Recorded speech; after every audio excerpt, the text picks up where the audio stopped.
我们呢如何更好地利用我们所有的在曼谷所有的车辆呢？在曼谷的车辆不仅是限于公共的出租车，还有您和咱们可能都有这个车辆来。我们可能有一些空的这个座位，然后呢，别人可以坐到这个座位上。如果没有数字呢，不能实现的。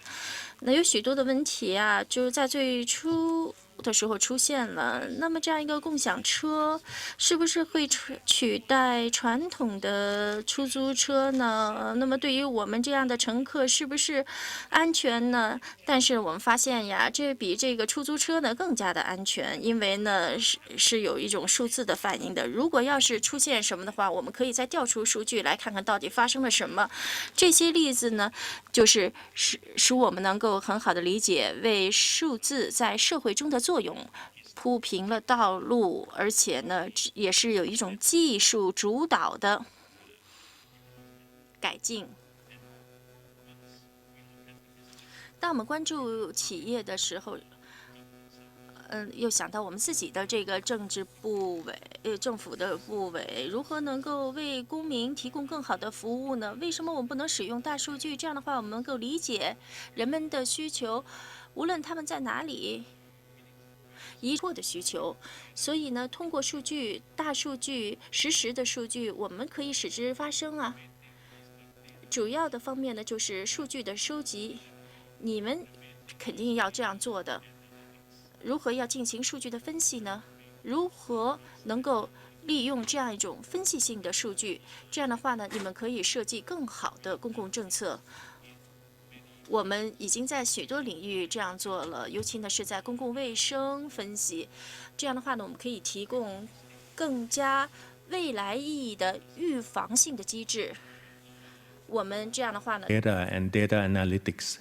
You also have to recognize that now every ministry is starting to think not only of database and big databases, but they start to think how safe the data is, how to protect individual data, especially the privacy of the individuals.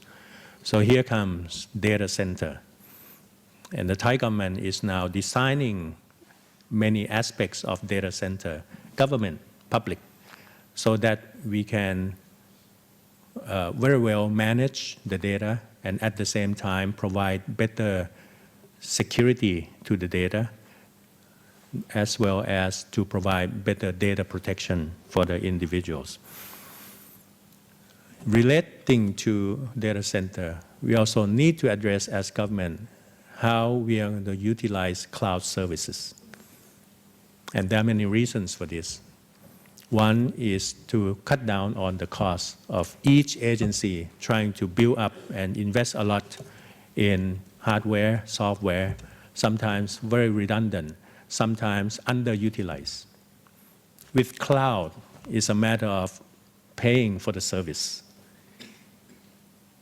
And if you think about it, and the total government machinery, one should be able to save a lot of things, and one should be able to sometimes to move or migrate a set of big data from one place to another without much difficulty, because the service people are already on 24 hours a day. So what I'm saying here is that looking at all these transformation and changes, maybe there are ways that the statistics community can use them as the guiding principle if you agree with these changes, and then transform the statistical work accordingly. As to how, I'll leave it to you. Number two, for lifestyle change and transformation. Now, if you observe the thermometer of your kids at home, quick response is something that we adults have to adjust. Snapshots in a number of things is something that they are used to. They don't read 10 pages. They want to read a few paragraphs, for better or for worse. But society is moving that way a lot. Kids read paper-based text a bit less now, and then in front of the screens a bit more now. So how are we going to manage this lifestyle change? From our point of view, we need to come from the content generation and the content dissemination point of view. How can we adapt ourselves so that it's readable and it's being read with your statistical records and so on? I'll give you one example, and this is not statistics, this is not the content in paper-based. Under my ministry, we also have this Weather Bureau, the meteorological department. And traditionally, they have their own ways of telling the public what's the weather going to be like today. And it seems very repetitive. The sentence, the locations, and so on. I don't know whether it's the same in your country. So a lot of time there's a criticism that same old wordings again. It's just a matter of 1 meter or 2 meter difference in each day. This alarmed me because I need to make sure that the population, especially the risk area, understand and take care of what is going to happen in a few hours. And this is happening more and more because of climate change, because of earthquake, whatever, right? So now we are trying to transform the Weather Bureau so that they can be more, not classical, but more modern in their presentation style. This is style, this is lifestyle, but it's so important today. Otherwise, we cannot reach them. Otherwise, all of our warning system would not work because nobody listens. Even if they listen, they don't get it. Okay, so that's just a very small example of how lifestyle is going. Smartness. Well, today it's not going to be the same anymore because of the smartness issue. Smartness with regard to our kids getting smart, not because of the classrooms only, but because of the internet library, because of the Googling, real time, anywhere, anytime.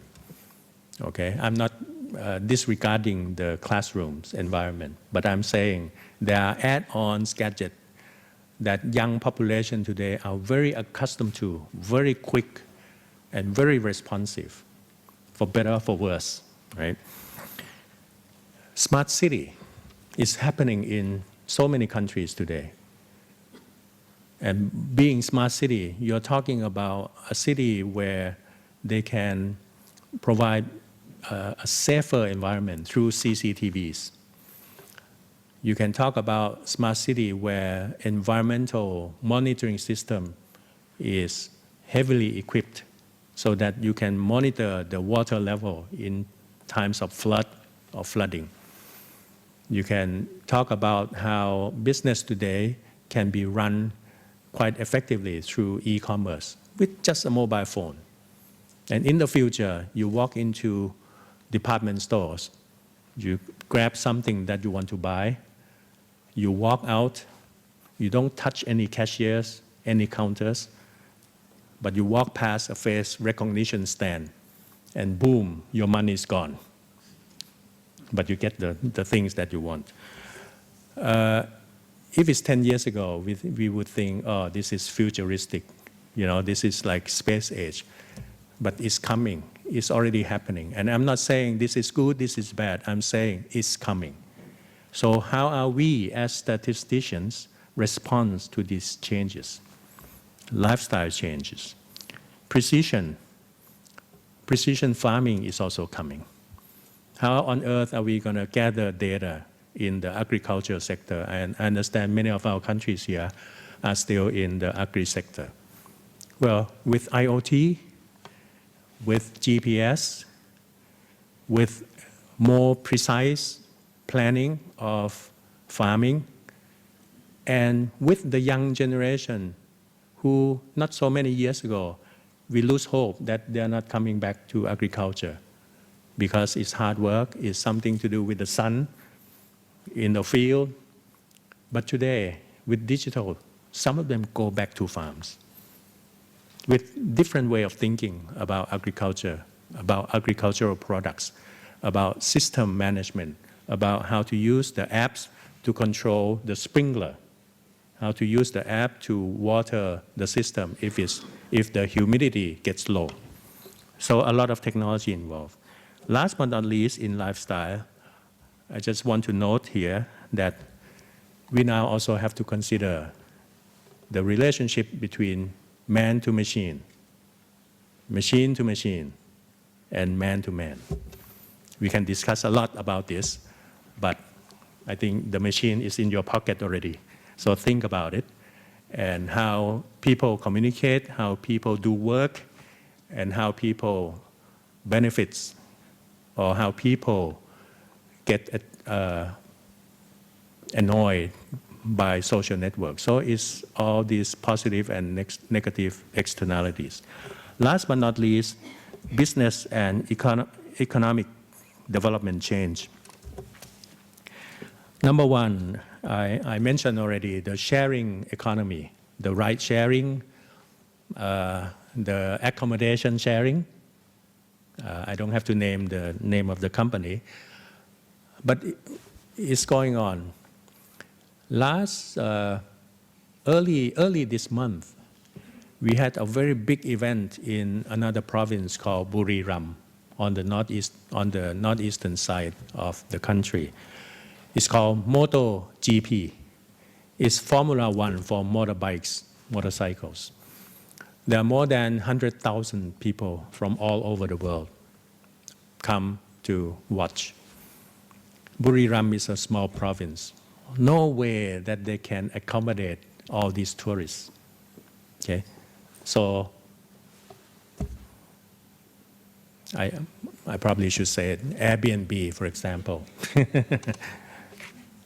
I'm not talking about their revenues, but I'm talking about their role in help reduce the burden of the province to provide accommodation to these foreigners, to these people who want to stay.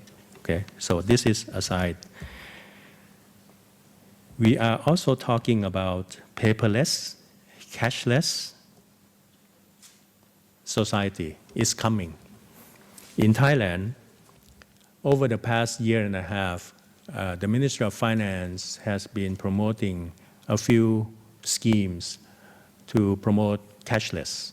For example, a scheme called Prompt Pay, whereby each consumer would not have to use the bank account number anymore, but to just register to the banks that they want and provide just their mobile phone number or their ID number, 13-digit ID number. That's it. Transfer funds can be very easy from their mobile applications. In just 1 year, to date, there are more than 40 million accounts in just 1 year. So the society has been receiving this kind of thing quite well. So we must conclude that convenience is very important. Safe network security is very important. This is to do with trust and confidence. And real time as well as fund transfer in a timely manner is something that they want also. Last but not least, paperless. And this will have to do a lot to do with the statistics circle. We are now trying very hard to do paperless government. Very difficult. It's a lot to do with mindset, with workflow, with legal aspect, but we will have to do it for the benefit of the citizens as well as for the business, ease of doing business. The way we do it is to try to not directly asking each agency to go paperless. That's easy to say, difficult, damn difficult to do. But what we are saying is, hey, you have big data? Let's see it and see how we can help you with organizing this big data and try to help you, providing you know what question you want to answer, so that we can assemble this big data and then grouping them, integrate them so that they can provide answers to some of your key questions so that you can do better work.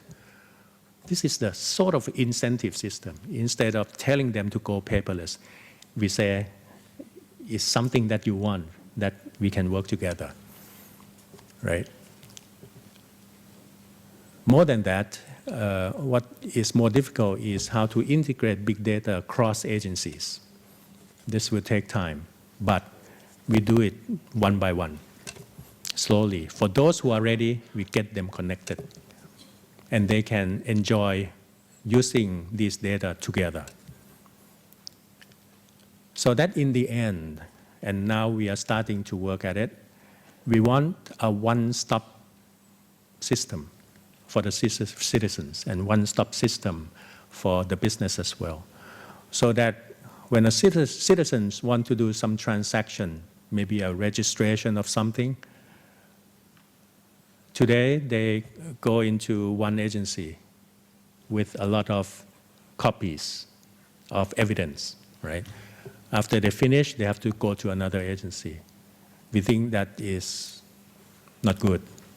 So how can we make sure that they can just go to one and then finish all the transactions? It's the duty of government agencies to link the data themselves behind the counter. That's our philosophy, that's our thinking.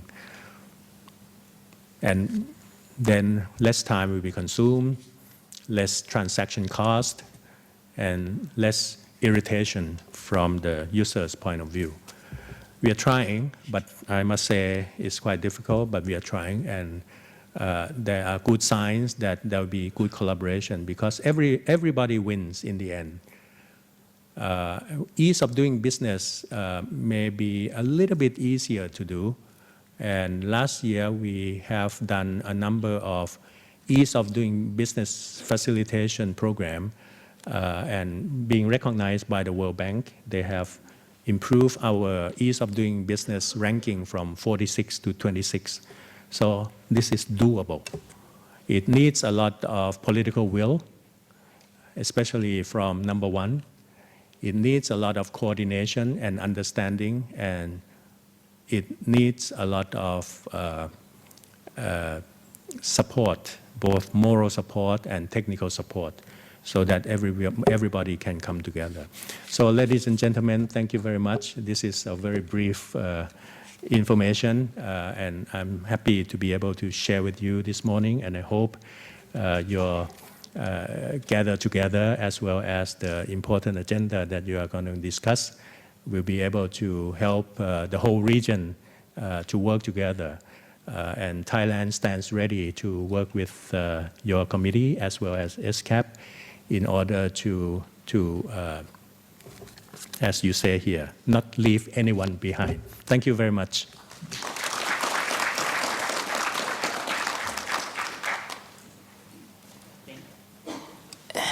Excellency, thank you very much for your keynote address.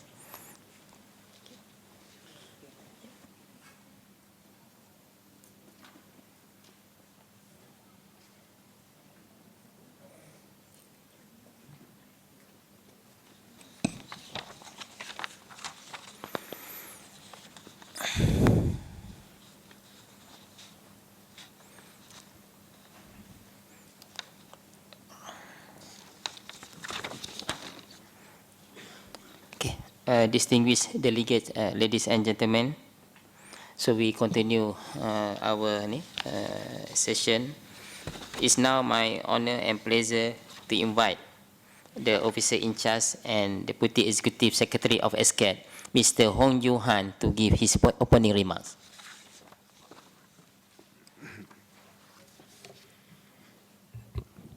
Your Excellencies, delegates, first of all, let me welcome you to the high-level segment of the 6th session of the ESCAP Committee on Statistics. I'm always delighted to be a part of this session because this particular gathering of statisticians from the National Statistics Office throughout feels very much like a community.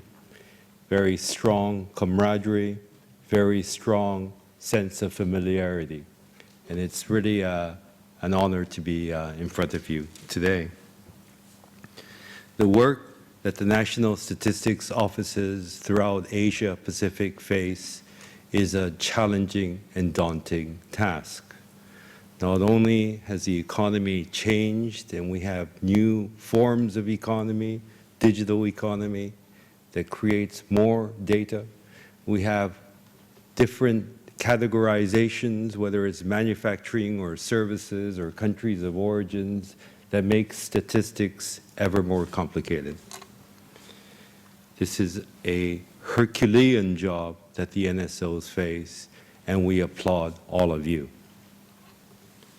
With the Global 2030 Sustainable Development Goals agenda, we now have imposed on the NSOs even greater and more difficult task. You have agreed to 232 indicators just to start. This is actually an agreement that was made by governments in the SDG format, as well as within the global framework, global indicator framework adopted by the General Assembly in July 2017. The call for data is clear. Data which is high quality, accessible, timely, reliable, and disaggregated by income, sex, age, race, ethnicity, migration status, disability, and geographic locations, and other characteristics relevant in national contexts, unquote. It is a very daunting challenge indeed. When I first read about the 232 indicators, like all of you, I am sure you wondered, how many of those indicators does my country meet? 3 years into this process, the Interagency and Expert Group on Sustainable Development Goals calculated just in May of 2018 that globally, less than half of the 232 indicators are available in the global indicator framework. We did our own calculations, the statistics division in ESCAP, and we calculated that in the Asia-Pacific region, we hit about 1/4 of those indicators. That is 1/4, 60 or so indicators that we can use for cross-regional statistical comparison and analysis.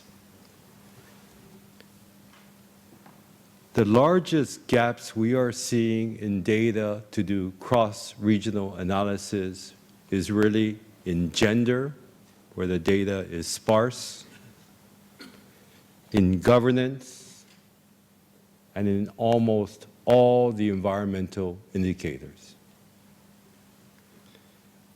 There is clearly a need to improve the quality, availability of the SDG indicators for all countries in the Asia-Pacific region. There is a need for greater disaggregated data, greater local level data to augment the data characteristics that is desired to define the SDGs. Getting more than 60, trying to achieve 232 indicators is a daunting task, for sure. Some countries will probably get there. Some countries will require a lot of efforts to get there, and I believe some countries will find it almost impossible to get there. The regional collective vision and action document that this body has put together calls for regional cooperation and action. The collective vision and framework for action represents your priorities and objectives for regional collaboration and national action. priorities and actions arising from both national statistics development needs and the 2030 Agenda. What is impressive about this document created by this body is that it talks about creating national statistics systems to deliver on the SDG indicators, not just by the NSOs singularly, but cooperation between the NSOs, as well as cooperation within a country context with other governmental ministries and agencies. Today, the statistics community of Asia Pacific is gathered here with other high-level policy decision makers. This is the senior policy makers, what the community would call the data users, that are gathered here together with the statistics committee in this high-level dialogue segment.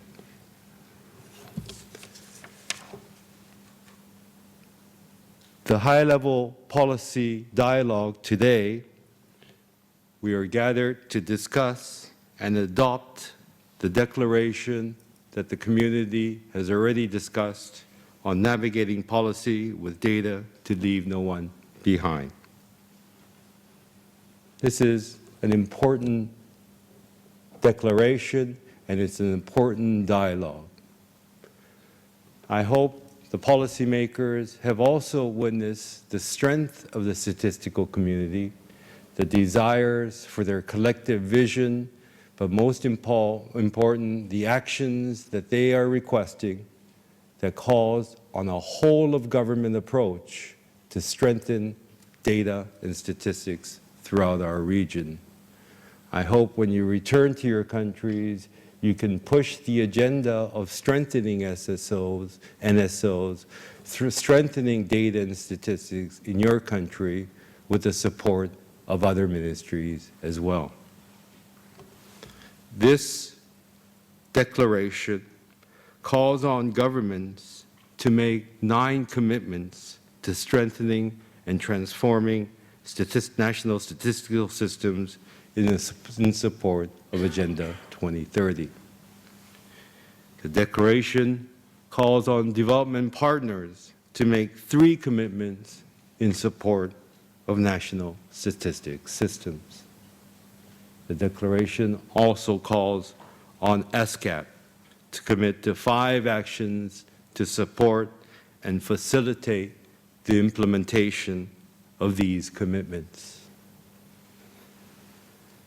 The declaration that you, the leaders of government and national statistics systems, will adopt today is a key component of the agenda for the Asia-Pacific regional roadmap for the implementation of the 2030 Agenda.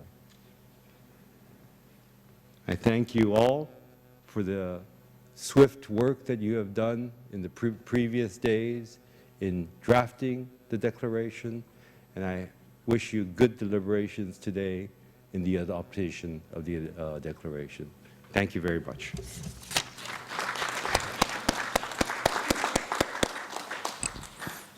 Thank you, Mr. Ham, for your opening remark. Now, I would like to call for Mr. Samachan Bopa, Vice Minister, Ministry Planning and Investment of Laos PDR, Head of Laos Statistics Bureau, to give his opening remark. Please.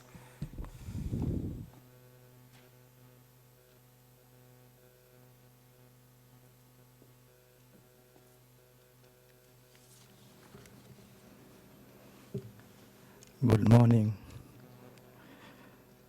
Excellency Dr. Kiset Udom Kavirot, Ministry of Digital Economy and Society, Royal Thailand Government. Mr. Hun Cho Ham, Officer in Charge, ESCAP.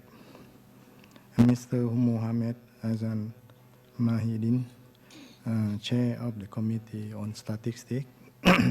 Madam Chima, Director Statistics Division, ESCAP. Distinguished Delegate, ladies and gentlemen. On behalf of the government of Laos, People's Democratic Republic, I extend a warm welcome to you all. It is a great honor for me to address this special high-level segment of the sixth section of the Committee on Statistics. Thank the Economic and Social Commission for Asia and Pacific to giving me the opportunity to do so. The theme today, high-level segments to gifting policy with data is of high relevance and urgency to improving official statistics in countries across the Asia-Pacific region.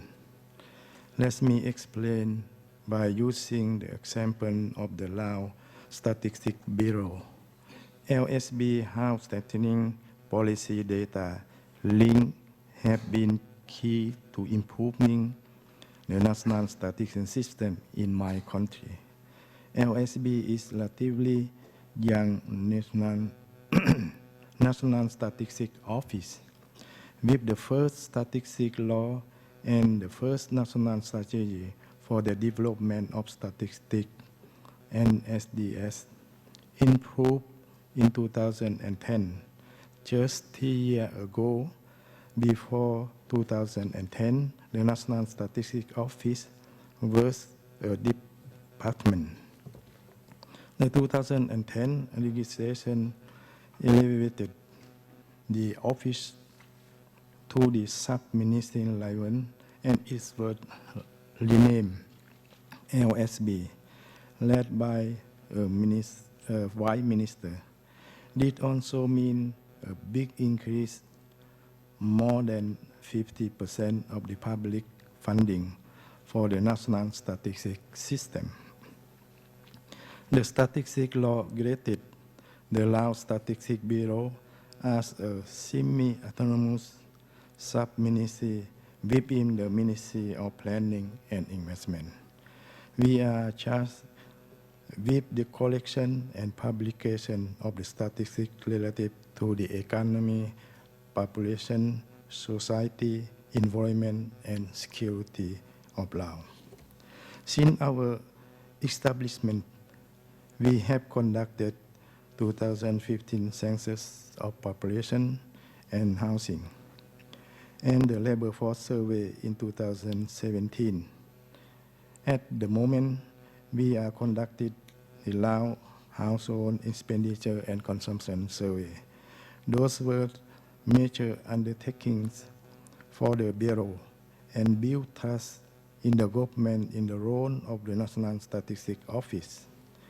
We are now preparing the Lao Agricultural Census and Economic Census in 2019, as well as inter-census population and housing in 2020. On those collection and critical input for the government assessment on Lao possible graduation from LDC status. The statistical law was amended in 2017.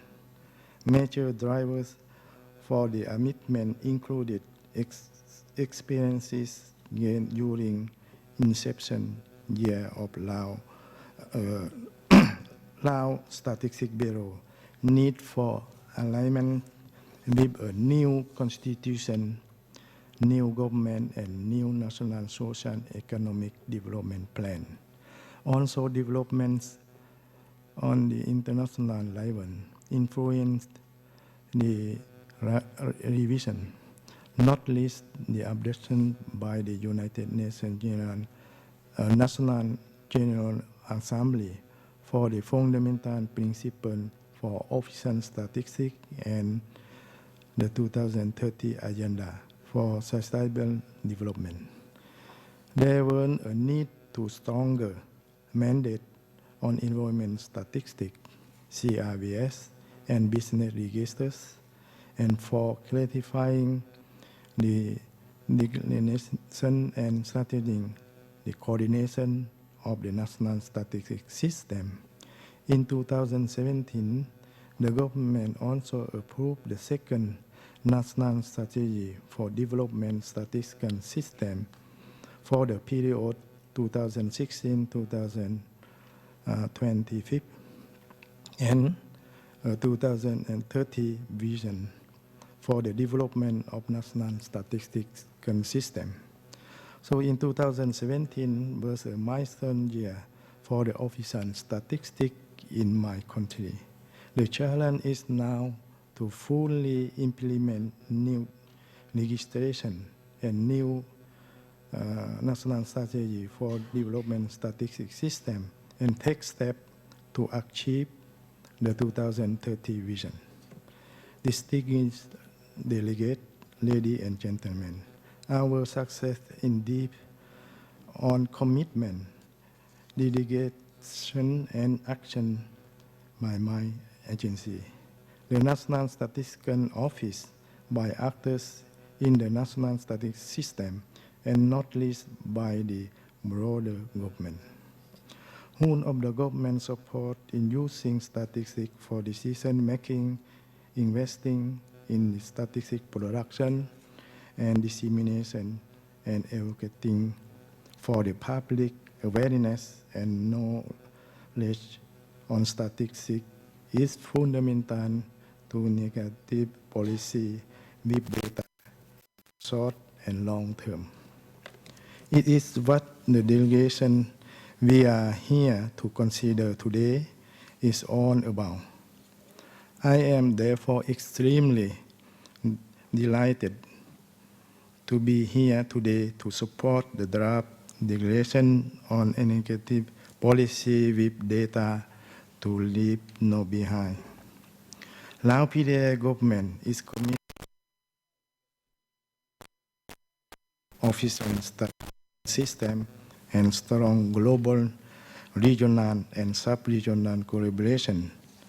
We support the UN Statistics Commission, ISI-IAOS, World Data Forum, and ESCAP Committee on Statistics collaboration to help us autonomously to progress efforts in areas such as CRVS and economic statistics.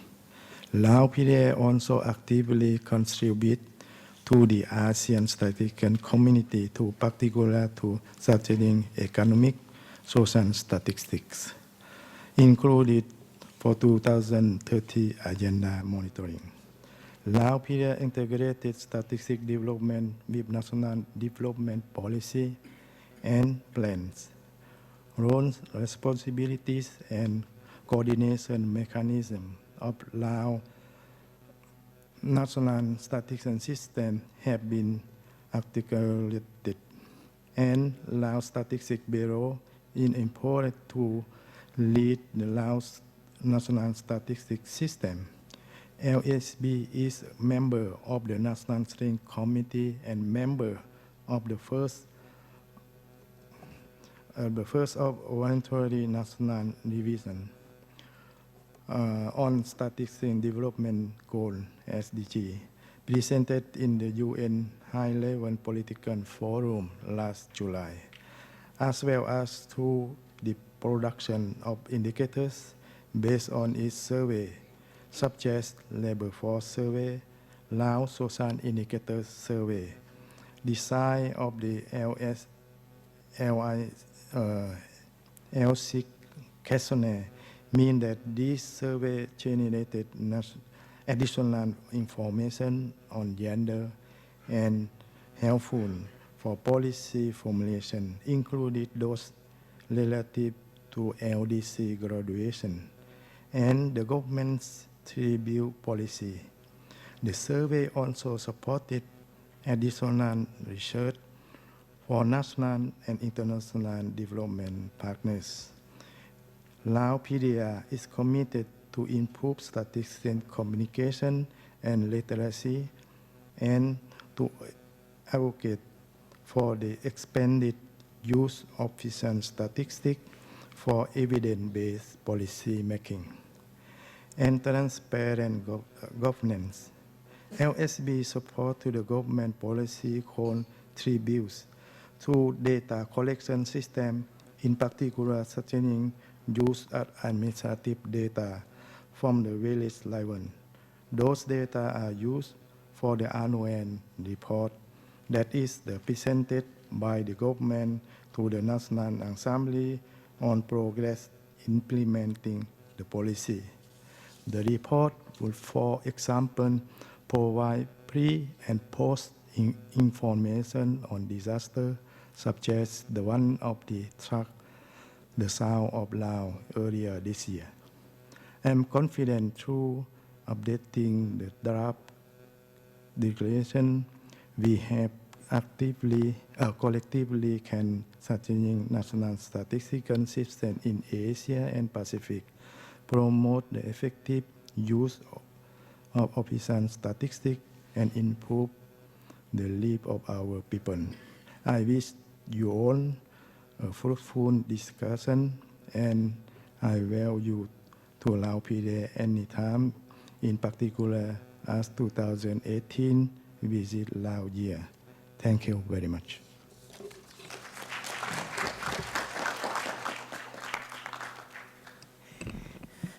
I would like to thank Mr. Samchan Bopa, Head of the Statistics Bureau, and Vice Minister, Minister of Planning and Investment of Laos PDR for his opening remark. So with that, conclude the opening statement by our distinguished speakers. So again, I would like to thank all the excellencies for the very great speech and for us to start the high-level segment today. Again, thank you very much to the audience.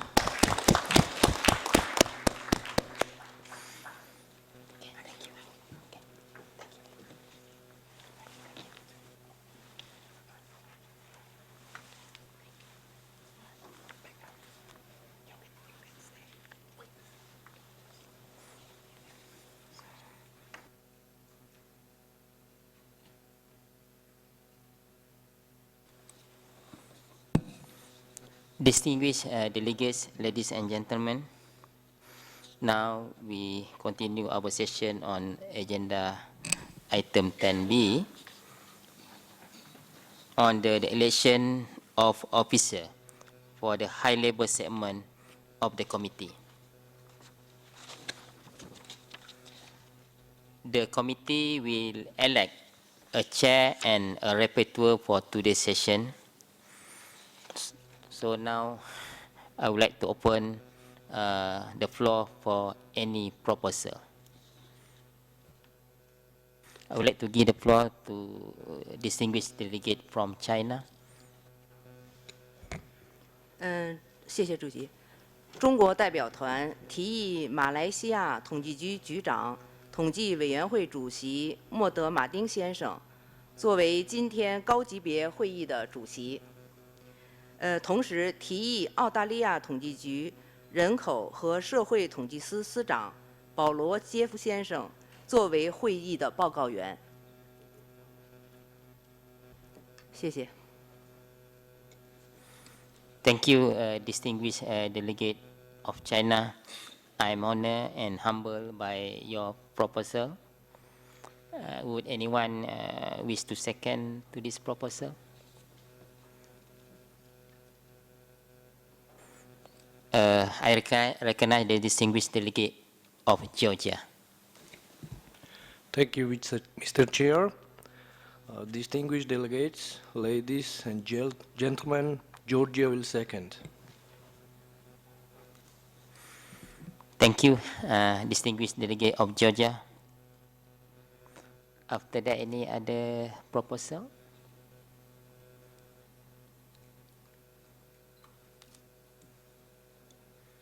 Okay, I assume there is none.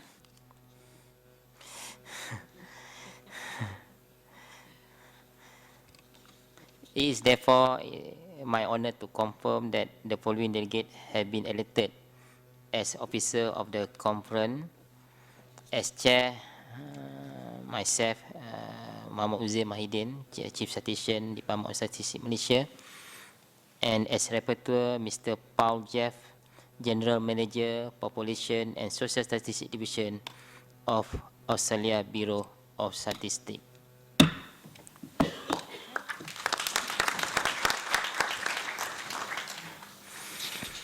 Thank you very much for the trust you have placed in me to also chair to the high-level segment of the sixth session of the committee.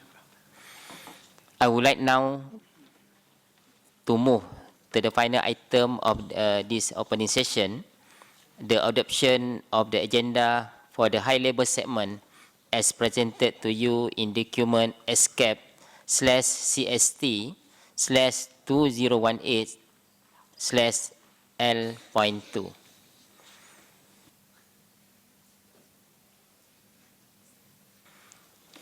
Are there any comments on this agenda?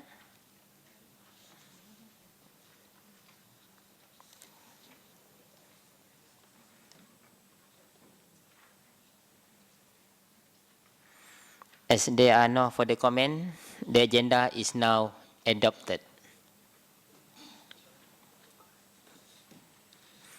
This concludes the opening session. So now we move directly into agenda item 11. Member state perspective on navigating policy to leave no one behind.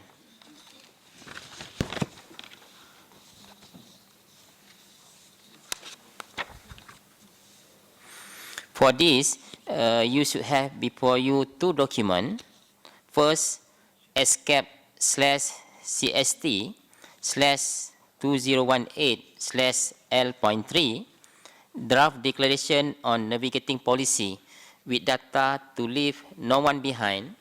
Second document, ESCAP/CST/2018/5, Navigating Policy with Data to Leave No One Behind, Whole of Government Support for the National Statistical System.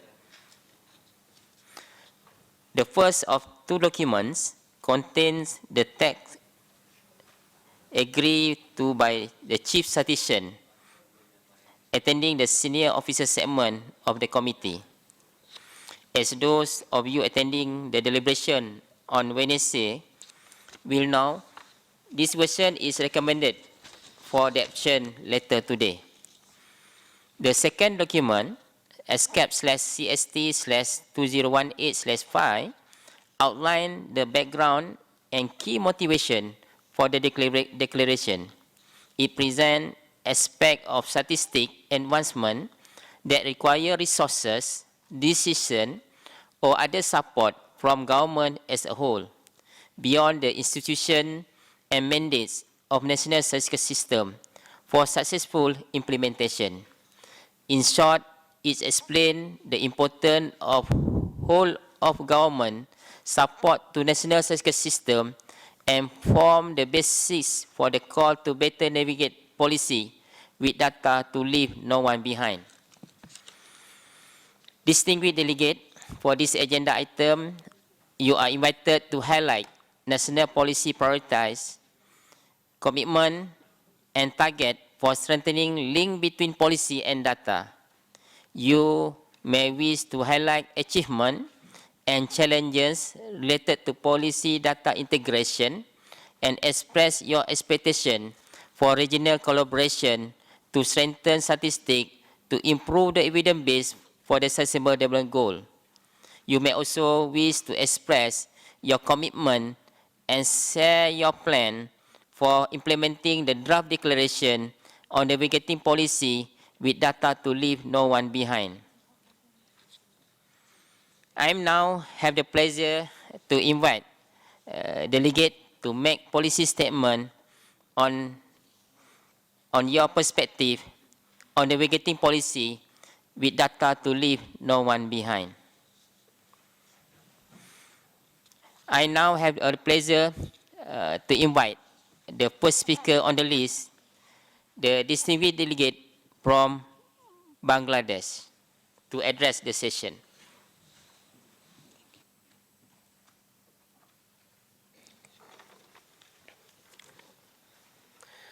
Mr. Chair, thanks for giving me the floor. Distinguished delegates, good morning to you all.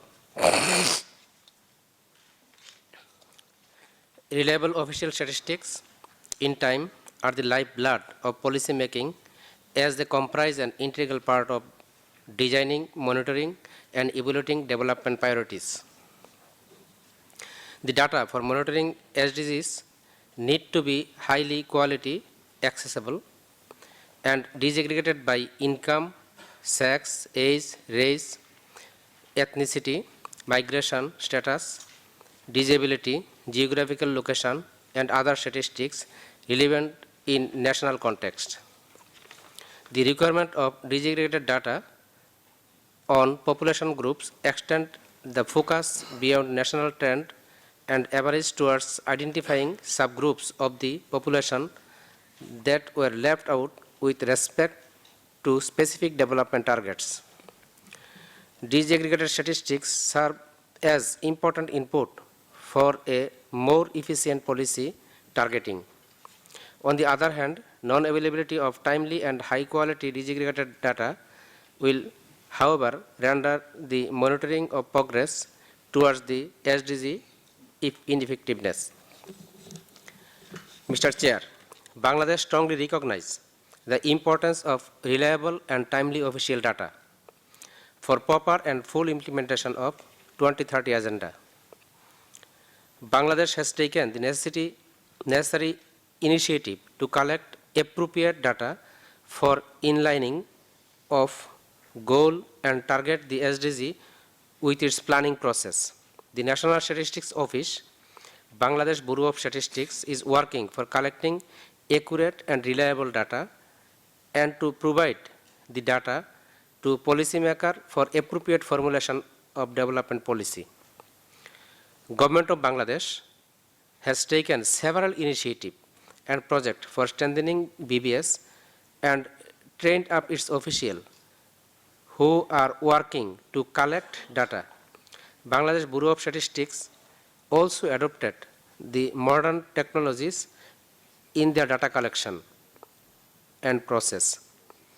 Considering the demand side, need and supply side possibilities of the data production, BBS has finalized the data gap, analyzing and published a document titled Setting Priorities for Data Support to 7th 5-year Plan and SDGs. As well of Bangladesh is country where more 160 million people are living. It is very difficult and challenging task for BBS to collect accurate and reliable data with stipulated time. But Bangladesh Bureau of Statistics is doing the task with its limited manpower and resources and trying to provide accurate data to the policymaker. Mr. Chair, BBS is exploring the possibility of generating disaggregated data to ensure the statistical visibility of the deprived group in sustainable development efforts. BBS is keen to develop and strengthen partnership with different implementing agencies and all relevant stakeholders, including custodian agencies of SDG indicator and other relevant international communities.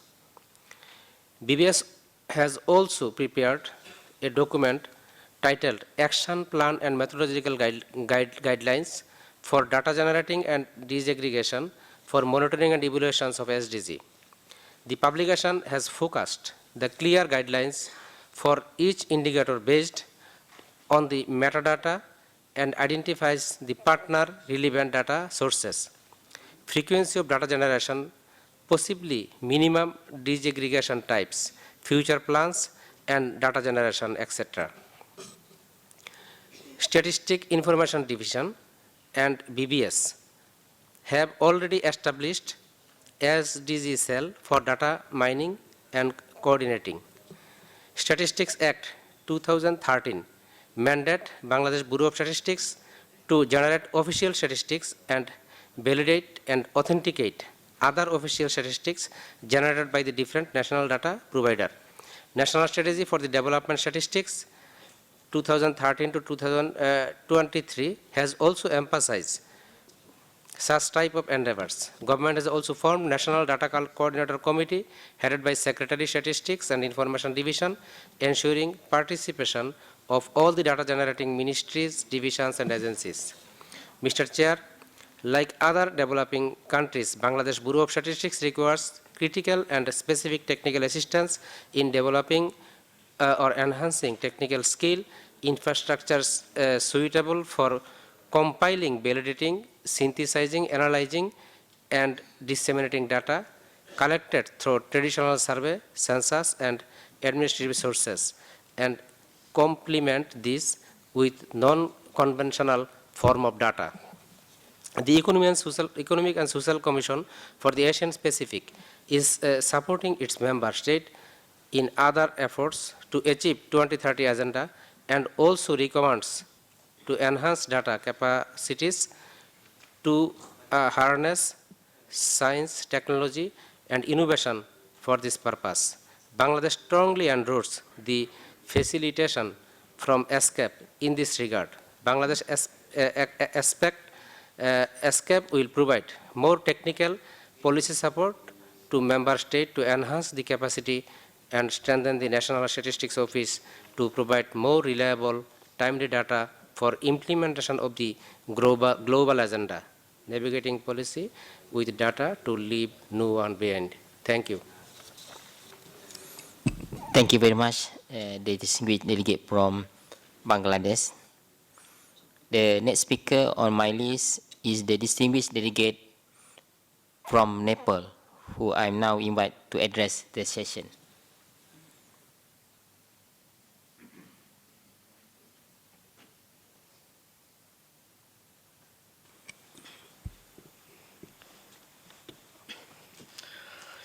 Chairperson, distinguished delegates, ladies and gentlemen, very good morning to all of you. First of all, I would like to convey my sincere congratulations to ESCAP for organizing the variable 6th sessions of the Committee on Statistics as a high-level session in order to galvanize whole of the government commitment and support to fully realizing the regional ambition for advancing official statistics for 2030 agenda. It's my honor to speak on behalf of the government of Nepal at this important forum this year and share our experience and perspectives on the implementation of 2030 agenda. As the central platform for follow-up and review of 2030 agenda, this year's theme, navigating policy and data to leave no one behind, rightly captures our common vision and the sole purpose of enriching the quality, reliable, and timely data to achieve those agendas.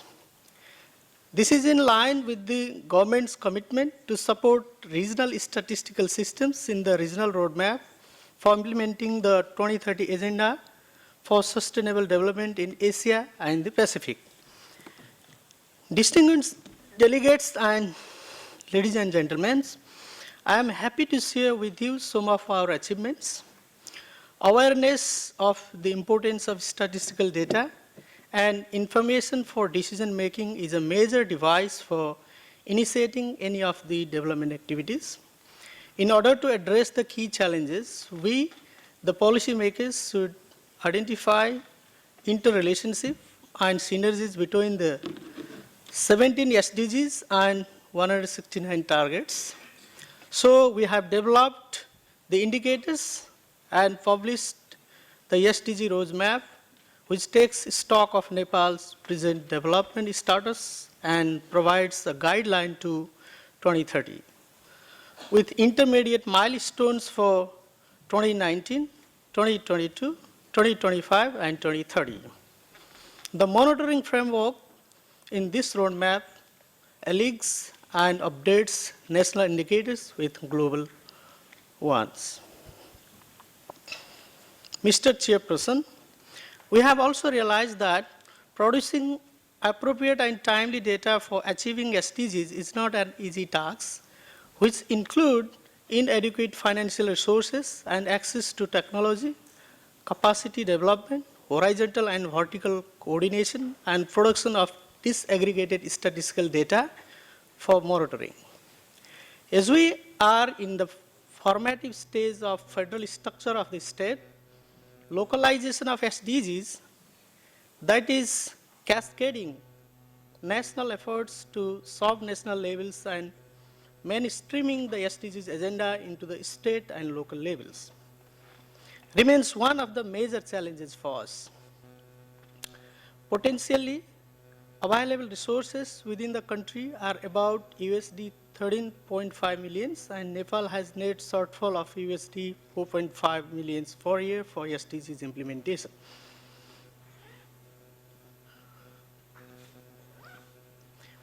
To this end, to meet the growing data needs for national and international development initiatives, Central Bureau of Statistics of Nepal has initiated some reformative works to conduction of new big statistical data, which is highly aligned with the SDGs framework and a separate policy for the management of indicators for the SDGs program monitoring and progress monitoring. CBS has now prepared and recently finalized National Statistical Development Strategy and a new Statistical Act, which will likely to replace half-century-old Statistics Act. Government of Nepal has recently prepared approach paper for 15th 5-year national plan and long-term vision document, which has given the high priority to responsive statistical management.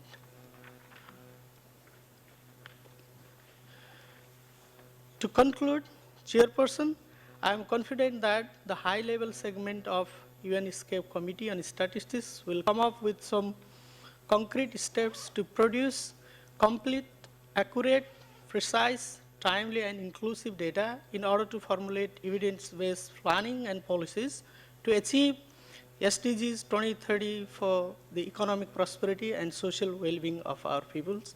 I thank you all. Thank you very much, the distinguished delegate from Nepal. Now I would like to give the floor to distinguished delegate from Indonesia.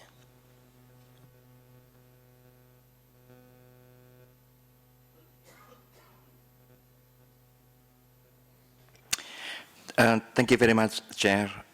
Relating with the perspective on navigating policy with data to leave no one behind, there are several notes from Indonesia. The first one, Indonesia realized that 2030 agenda is very, very important. However, we also realized that the SDGs agenda is very ambitious transformation, important but very ambitious transformation, and all of us will be challenged with limited resources. Therefore, we have to prioritize several goals. In order to implement the SDGs in Indonesia, there are several things which we need to be done. The first one, we have to strengthen political will.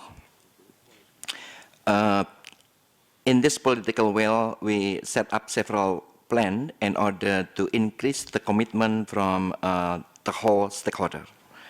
The second important thing, if we want SDG implemented smoothly, we have to have a strong legal basis.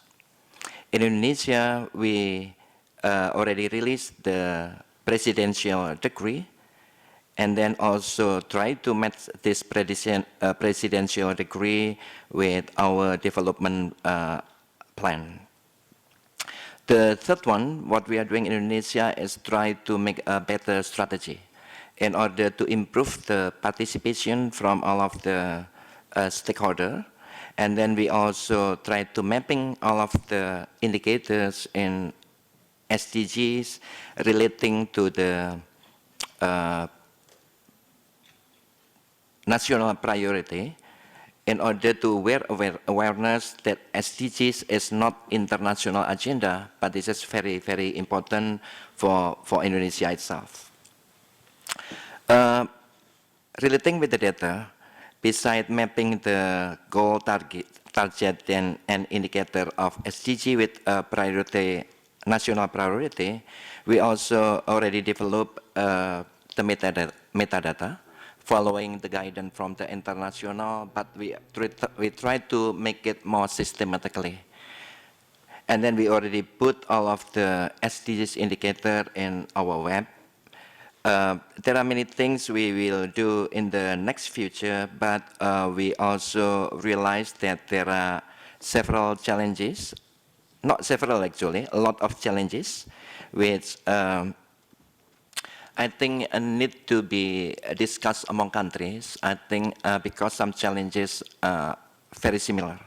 For example, we have to make sure that when we implement SDGs, the principle of the inclusive and no one left behind have to be implemented, because that's actually the main goal.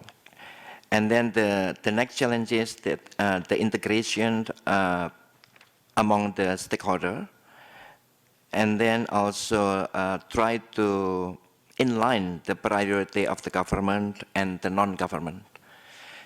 One the mistake we did when we conducted MDGs, we didn't involve the non-government, also private company from the beginning. So we tried to learn the mistake from the MDGs in the hope that the implementation of the SDGs in the future will be better. Thank you very much. Thank you very much, the distinguished delegate from Indonesia. The next speaker on my list is the distinguished delegate from Georgia, who I now invite to address the session. Thank you, Mr. Chair. Distinguished delegates, ladies and gentlemen, it is my honor and great pleasure having the opportunity to address to you on behalf of National Statistics Office of Georgia as a newly elected member of the Bureau of Committee on Statistics. First of all, let me express my appreciation to the significant work already carried out by the Bureau of ESCAP, Committee on Statistics, as a worthy partner for the countries of Asia and Pacific. I would like to assure you that Georgia is your true partner who will continue supporting the Bureau of ESCAP Committee on Statistics in its efforts to accomplish its tasks on the way of delivering common regional positions. The government of Georgia named this year dedicated to the development of active cooperation with South Asia countries, particularly focused on trade relations. We consider ESCAP as an additional platform for cooperation with countries in Asia Pacific, and we truly believe that ESCAP can play a very important and positive role and serve as a springboard for our enhanced partnership. Georgia highly values the work done by ESCAP's statistical community, from collective vision and framework to regional roadmap for implementing the Agenda 2030 for sustainable development. Georgia committed to join the process of implementation of mechanisms through existing regional capacity development initiatives, thematic, expert, and steering groups for the regional program for the improvement of economic statistics, population and social statistics, civil registration, vital and disaster-related statistics, agricultural and rural statistics, and the network for the coordination in ESCAP region. I can say that Georgia considers the establishment of the ESCAP Regional Expert Group on Integrated Statistics and Innovation as appropriate for supporting regional and national efforts in delivering integrated statistics while focusing on the specific integration terms, such as process integration, data integration, conceptual and disciplinary integration. Finally, I would like to take opportunity and once again express my gratitude to UNESCAP and Government of Thailand for organizing this very important event, for inviting Georgia, and for supporting our national statistical system at the national, regional, and global levels. Thank you very much. Thank you very much, the distinguished delegate from Georgia. The next speaker on my list is distinguished delegate from Cambodia, who I now invite to address the session.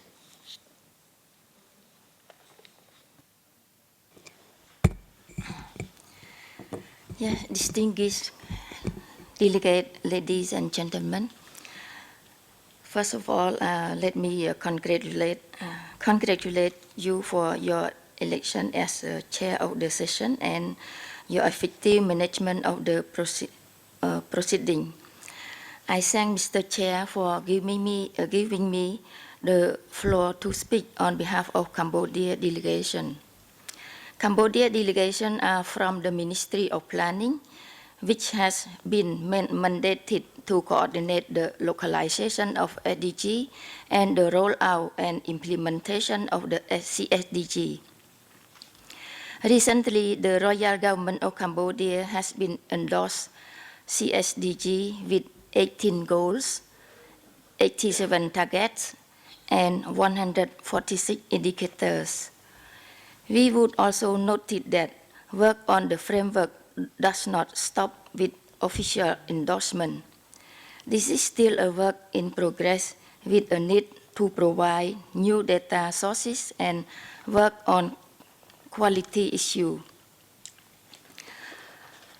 So let me turn to data support, which National Institute of Statistics, as well as the National Statistics System of Cambodia, has been facing still significant gap in terms of human and financial resources, even as it strives to meet the increasing requirement of National Strategic Development Plan and SDG monitoring.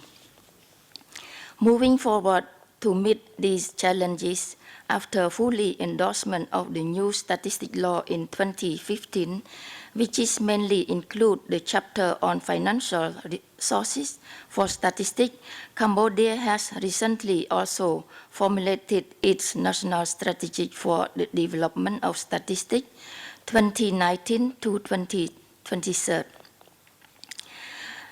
The National Strategy for Development of Statistics is strongly aligned the National Strategic Development Plan and Cambodia's Sustainable Development Goal framework. The National Strategic, the NSDS Cambodia consists of 8 strategic operations toward delivering quality statistics for decision making and planning and leading to an improved organization of the national statistical system and information available to people and government to ensure that no one is left behind. Several relatively major censuses and surveys are to be conducted in next 5 years, such as the population census, agriculture census, economic census, household socio-economic survey, demographic and health survey, and others. Subsequently, designated statistical units within line ministries would be called upon to provide more indicators to be derived from their management information system and administrative record covering economy, social, and environmental domain. These work were clearly stated in the statistic law and National Strategy for Development of Statistics 2019-2023. Following the successful conducting of population census from the last two censuses in 1998 and 28, Cambodia is committed to further implementing the next population census in 2019 in order to respond the increasing demand of government agencies, planners and researchers for reliable and updated demographic and social data in order to review their plans and programs. More importantly, supporting the SDGs will also require that progress toward meeting the goals and targets be monitored on the regular and systematic basis. The most of census budget is covered by Royal Government of Cambodia, and generous equipment supported from the People's Republic of China through National Bureau of Statistics of China. However, the funding gap still remains due to lack of commitment from development partners. Cambodia International Agriculture Survey is scheduled to conduct in 2019 and will continue annually agriculture survey from 2020 to 2022, with technical assistance support from FAO and funding from USAID and the Bill and Melinda Gates Foundation and counterpart fund from the Royal Government of Cambodia. Agri-survey will collect up-to-date information on economic, environmental, and social dimensions of agriculture holding. Specifically, data on crop cultivation, livestock, and fishery will be available for national and local policy planning.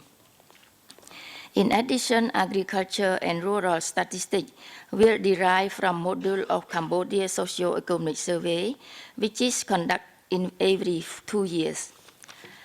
Cambodia is implementing major national household sample survey, namely Cambodia Socio-Economic Survey, which was conducted annually since 2007, and the survey is conducted every 5 years with a big sample size, starting with first big sample survey in 1994, followed by the 1999, 2004, 2009, and 2014. The survey provides a comprehensive set of indicators on living conditions in Cambodia, covering the main economic and social areas such as health, education, housing conditions, economic activity, victimization, vulnerability, and others. In addition, the data has been importantly used to monitor the National Strategic Development Plan and SDG, and to develop effective policy for reducing poverty in Cambodia. The socio-economic survey also functions as framework for building capacity in the field of statistics at National Institute of Statistics within the Statistics Sweden and NIS Cooperation Project. In the area of statistical advocacy and data planning, Cambodia has been working closely with technical experts of Paris 21 in the implementation of the adoption of advanced data planning tool, which is a consultative tool that brings together development stakeholders in the promotion of evidence in policy design and monitoring. Currently, we have integrated all SDG indicators and the existing national development indicators based on the result of the assessment of national statistical system, capacity to compile the SDG, capacity to promote the reuse of data, and the quality assessment of data sources, especially using the ADAPT for promoting the implementation of an SDS and SDG. Additionally, it will crucial important to enabling the National Institute of Statistics to perform as mandate to ensure the provision of the relevant and timely dissemination of high quality and objective official statistics. In addition to the all about effort, Cambodia has also participated in the pilot project on advancing dissemination of the SDG and other indicators using statute jointly undertaken by OECD, Paris 21, UNICEF, and UNSD, was held in March to October 2018, while providing the further support to Cambodia in the future better implementation of its open data platform for SDG reporting and dissemination.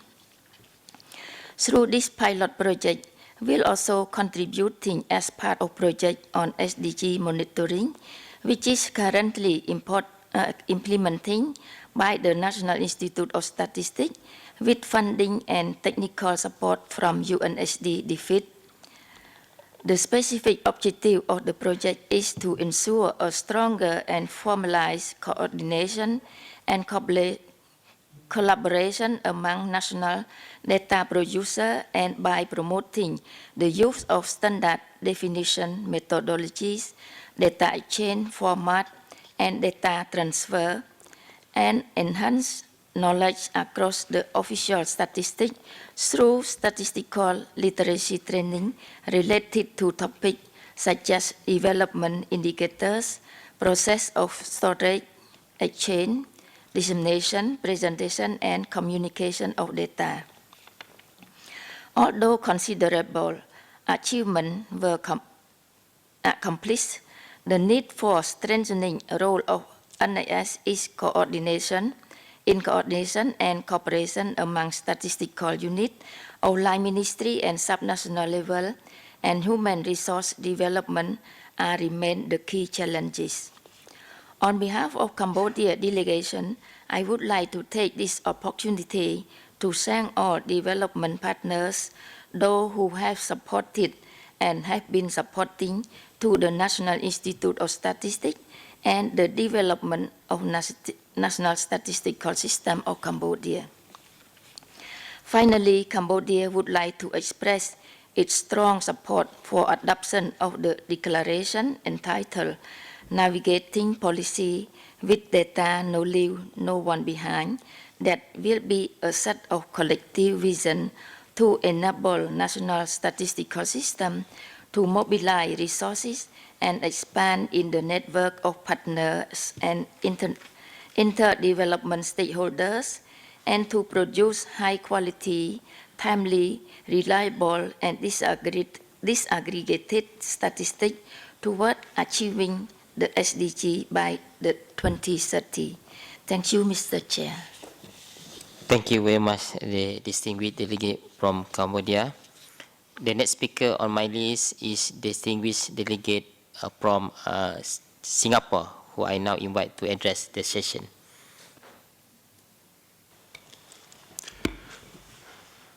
Thank you, Chair. Good morning, distinguished delegates, ladies and gentlemen. Singapore is committed to the 2030 Agenda for Sustainable Development. Sustainable development has underpinned Singapore's policy making since our independence, for example, in prudent management of scarce resources like water and energy. Singapore adopts a multifaceted, multi-stakeholder approach to implementing the SDGs. We have established an inter-ministry committee on SDGs for our voluntary national review and to take stock of SDG implementation over the longer term. Our Inter-Ministry Committee on SDGs also serves as the reporting platform for SDG data and stakeholder engagement. We support the declaration on navigating policy with data to leave no one behind. Thank you, Chair. Thank you very much. This is the distinguished delegate from Singapore. The next speaker on my list is the distinguished delegate from Sri Lanka, who I now invite to address the session.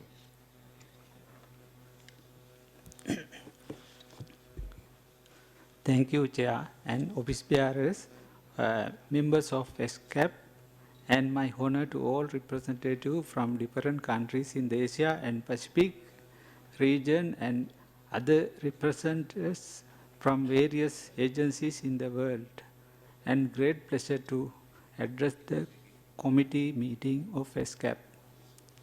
First of all, I would like to share with you the collective contribution and